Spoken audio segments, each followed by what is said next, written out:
Please listen to the story of my marriage, which fell apart just after reaching the peak of happiness by building our dream home. A significant event in anyone's life. My name is Jennifer. I'm 30 years old. My family consists of my 35-year-old husband, Keith, and our 3-year-old daughter, Christina. We were about to build our long-awaited house. Mentioning this often brings reactions like, "Wow, that must be nice. Your life seems so perfect and happy." However, that's far from the truth for me. Lately, I've been endlessly worried about the construction of our house and issues with my in-laws. The first step towards the collapse began when we left our daughter with my in-laws. Heath and I both work, and we hardly have any time on weekdays. We usually went out for property hunting and consultations about the house design on weekends. Taking our daughter with us would often lead to her getting bored and fussy, so we usually left her with my parents who live nearby. However, one morning, we were informed that my father was unwell and needed to go to the hospital, so they couldn't take care of Christina. I thought we might have to cancel our plans for the day. But then Keith suggested, how about my parents take care of her? To be honest, I don't get along well with my in-laws. They believe that once you marry into their family, they can say whatever they want to you without any need for restraint. What era are they living in? Moreover, I felt hesitant about suddenly asking them to take care of a 3-year-old, but postponing today's plans would also delay the completion of our house. Reluctantly, I decided to leave our daughter with Keith's parents for the day. After finishing our errands, I bought some expensive sweets as a gift and headed straight to my in-laws' house. By the evening, we arrived, and perhaps the sweets worked because my in-laws were in a good mood and welcomed us warmly. After thanking them politely on our way home, Christina said, "Mom, where's Grandpa and Grandma's room in our new house?" "What are you talking about, Christina? Did Grandpa and Grandma ask you that? What did you answer?" I said, "I didn't know." It seemed like that was the end of the conversation for her as she went back to talking to her stuffed penguin. My daughter refers to my parents as Gry and Granny, so Grandpa and Grandma could only mean Keith's parents. Maybe they were wondering if there's a room for them when they come to stay at our house. At that time, I thought that might be the reason. Since then, my in-laws started visiting us more often, targeting the evenings on weekdays and holidays when Keith and I were home.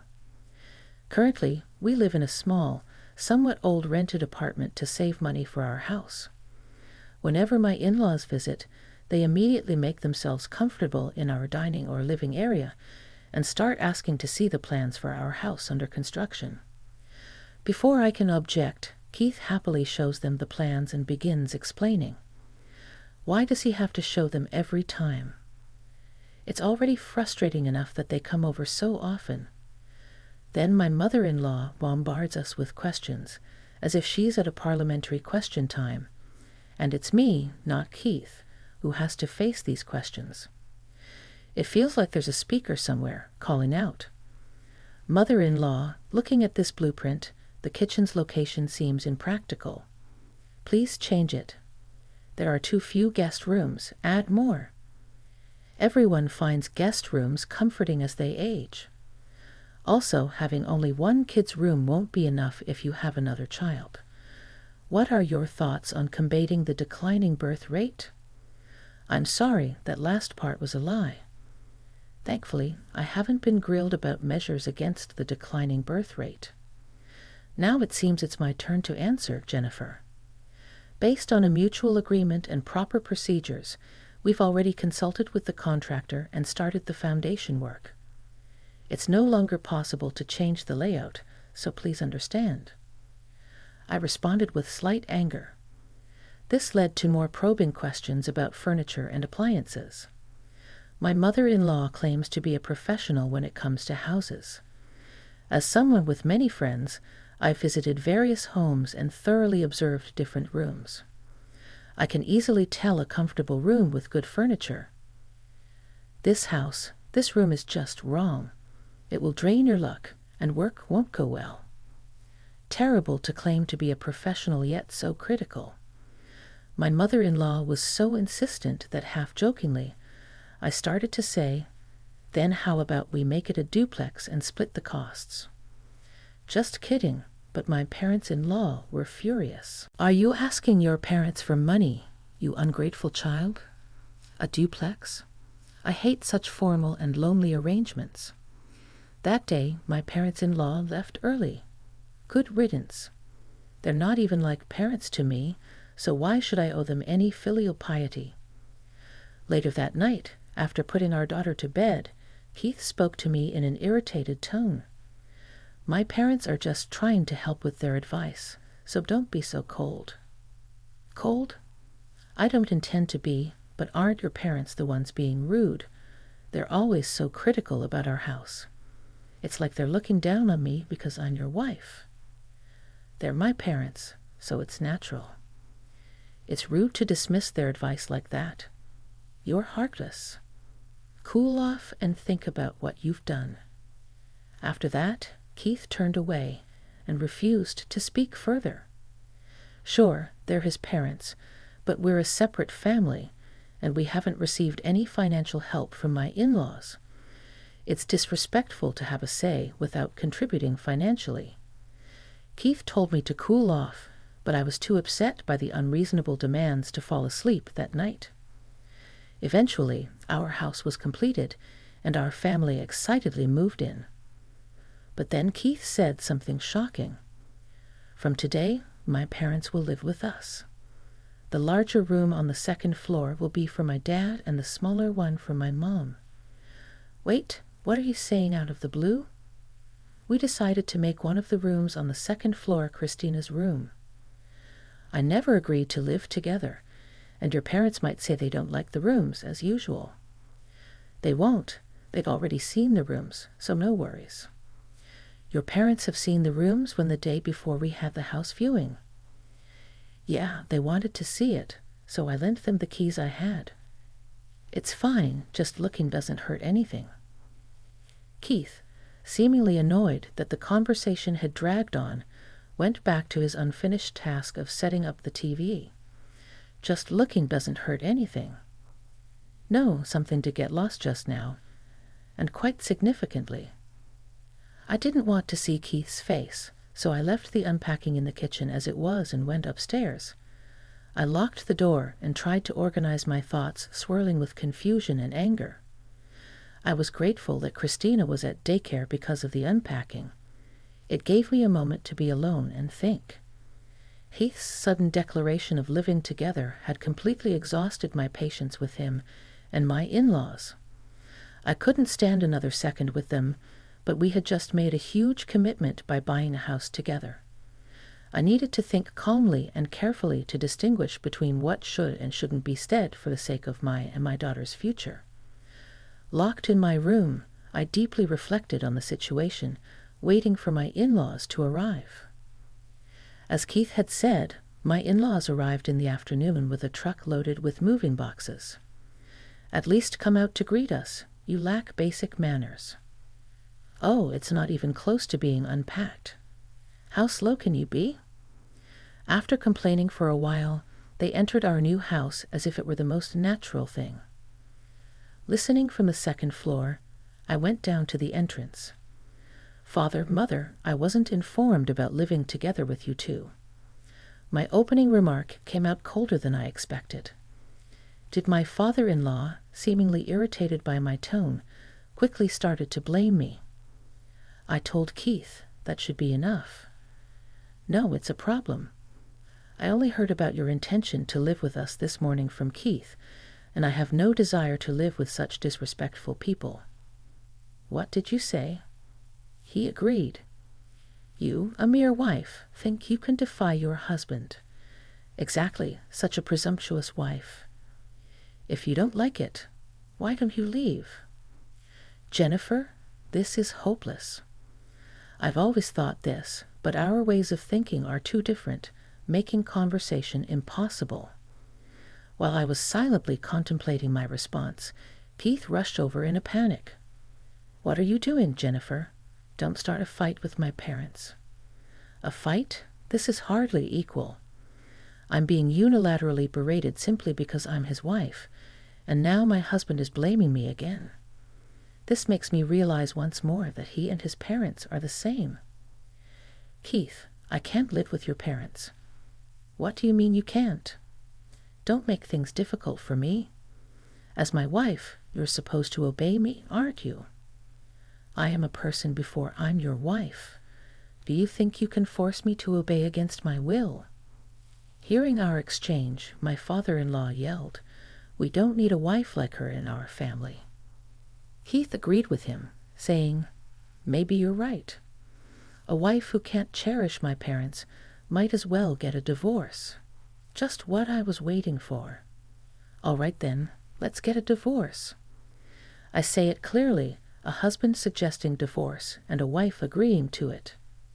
I prayed that my smartphone in my pocket was recording our conversation. I continued with a hopeful heart, "Since we'll be strangers, please return the $350,000 I lent to Keith for the house's construction costs immediately." "What?" they exclaimed in surprise, their voices filled with astonishment. Keith looked at me, his face turning pale, surpassing white, unaware of the situation. My in-laws needed a detailed explanation. "It seems there's a misunderstanding. Keith hasn't contributed a single penny to the purchase of this house. This house was built solely on my savings because this man, with no plan in mind, had absolutely no savings. As a working couple, we agreed to contribute equally to our living expenses from our income and save the rest under our own names. However, he squandered his share instead of saving it. Jennifer, there's no need to go that far." "It's all true, yet when it came to buying a house, you insisted on having it under your name." "That's why I lent you the money. We have a loan agreement, so it can't be dismissed as if it never happened." This can't be happening. Leaving my stunned husband and in-laws behind, I quickly packed my valuables, clothes, my daughter's favorite toys and clothes into a suitcase and a duffel bag. Carrying my daughter's beloved penguin stuffed animal under my arm, I loaded everything into my compact car and drove away swiftly, bidding farewell to the newly built house that was supposed to be our home.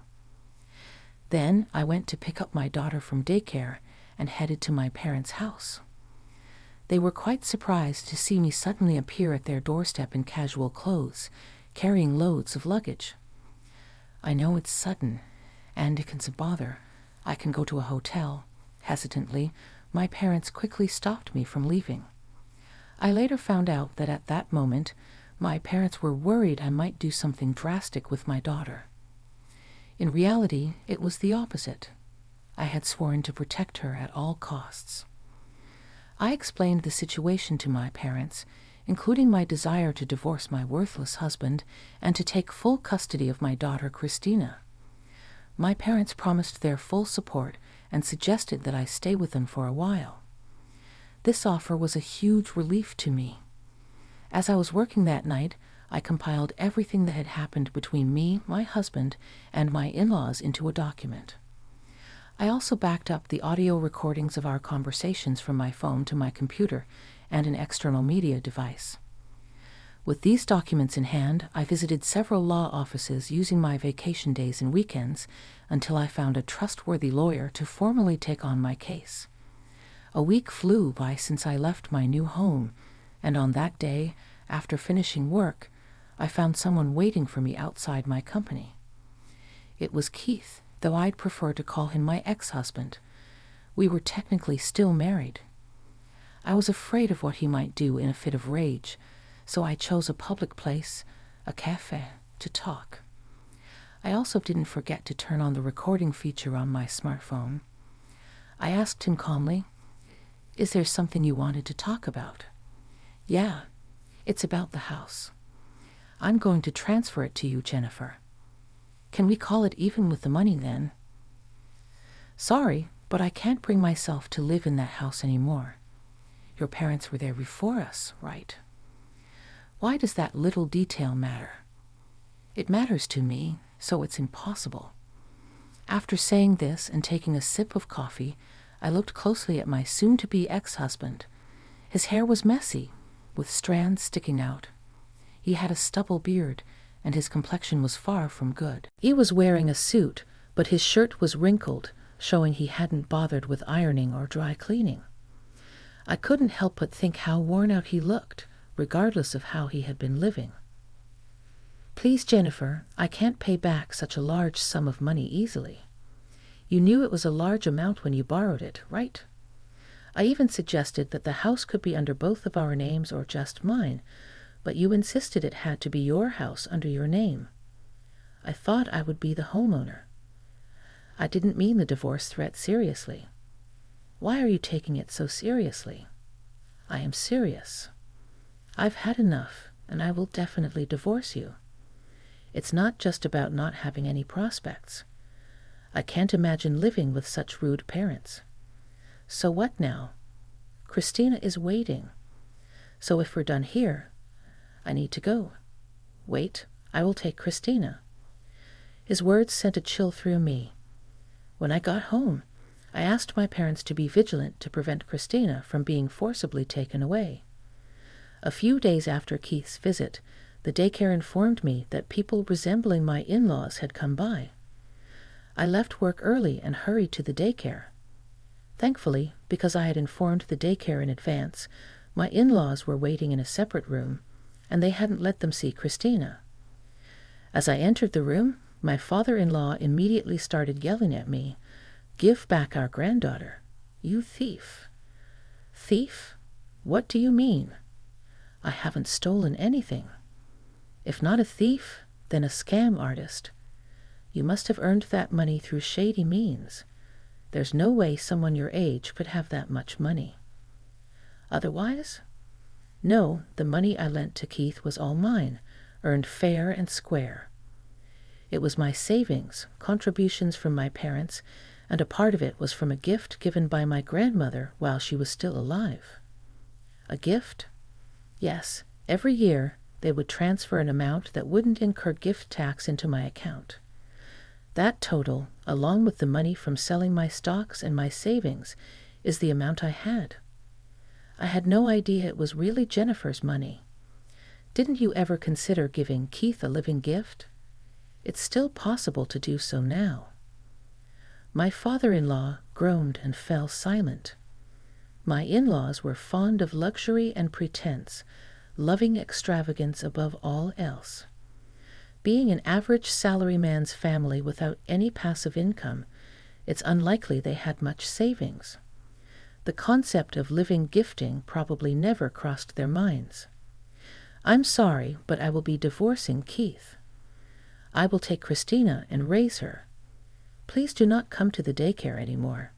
It's causing trouble." After saying that, I put Christina in the car and quickly returned to my parents' house. Despite my warnings, Keith and my in-laws attempted to visit several times. Each time, I tried to speak with them calmly to send them away, but it wasn't uncommon to be grabbed or subjected to verbal abuse. I recorded all these incidents on my smartphone.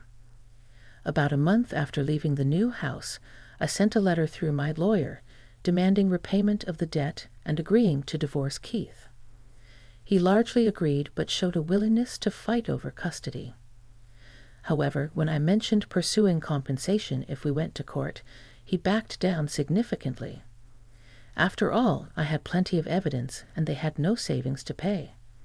It took some time, but I was able to secure the repayment of the money I lent to Keith, win custody of Christina, and successfully divorce.